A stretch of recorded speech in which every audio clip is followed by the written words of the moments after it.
সূর্যের আলো ফোটার পরপরই ট্রলার নিয়ে নদী ও সমুদ্র মোহনার দিকে ছুটতে শুরু করেন কাঁকড়া শিকারীরা। শত শত ট্রলার এভাবে পটুয়াখালীর সোনারচর, চরহেয়ার ও তুফানিয়া চরের আশপাশে সমুদ্র মোহনায় কাঁকড়া শিকার করেন। রপ্তানি বাণিজ্যে চিংড়ির পরেই কাঁকড়ার অবস্থান। খাদ্য হিসেবে দুটোই সুস্বাদু।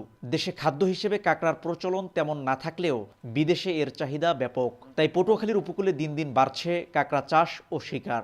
লাভবান হচ্ছেন এ পেশার সঙ্গে জড়িত অনেকেই। 300 গ্রাম যেটা ওটা আছে 1500 টাকা, সর্বোচ্চ 400-500 গ্রাম যে গ্রেডটা ওটা হয়েছে 2000 টাকা কেজি। এই কাঁকড়া আমরা সিজনালি 4 মাস কাঁকড়া আমরা ধরতে পারি। যদি আবহাওয়া ভালো থাকে তাহলে 4 মাসে আমরা 3 থেকে 3.5 লাখ টাকা লাভবান থাকি। ব্যবসায়ীরা জানান, বিদেশে রপ্তানি হওয়ায় এখন কাঁকড়ার দাম অনেক বেশি। তাই মাছ শিকারের চেয়েও কাঁকড়া শিকার লাভজনক। এছাড়াও এ খাতে বৈদেশিক মুদ্রা অর্জনের পাশাপাশি কর্মসংস্থান হচ্ছে অনেকের।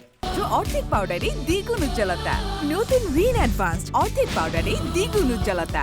4 দিন 5 দিনের মধ্যে 25,000 30,000 একে দেওয়া হয়। বিদেশের বাইরা মনে করেন আমাকে রেট করে, মনে করেন ঢাকা রেট করে না একটা, তারা কারে আর 1 টাকা। সরকার যদি এটার উপর একটু সুনজর তাকাই তো আমাদের অনেক আমরা খুশি হইতাম। কাঁকড়া রপ্তানি বাড়াতে পদক্ষেপ নেয়ার কথা জানান জেলা মৎস্য কর্মকর্তা। মৎস্য অধিদপ্তর থেকে কাঁকড়া চাষিদেরকে উদ্বুদ্ধ করার জন্য যতটুকু সম্প্রসারণমূলক কাজকর্ম করার দরকার সেটা আমরা করে যাচ্ছি। তবে কোনো ধরনের কোনো প্রণোদনা আমরা এই মুহূর্তে দিতে পারছি না। বাংলাদেশের 12 প্রজাতির কাঁকড়া মালয়েশিয়া, সিঙ্গাপুর সহ এশিয়া ও ইউরোপের বিভিন্ন দেশে রপ্তানি হয়। 200 থেকে 500 গ্রামের পরিপক্ক কাঁকড়া বিদেশে রপ্তানি করা যায়।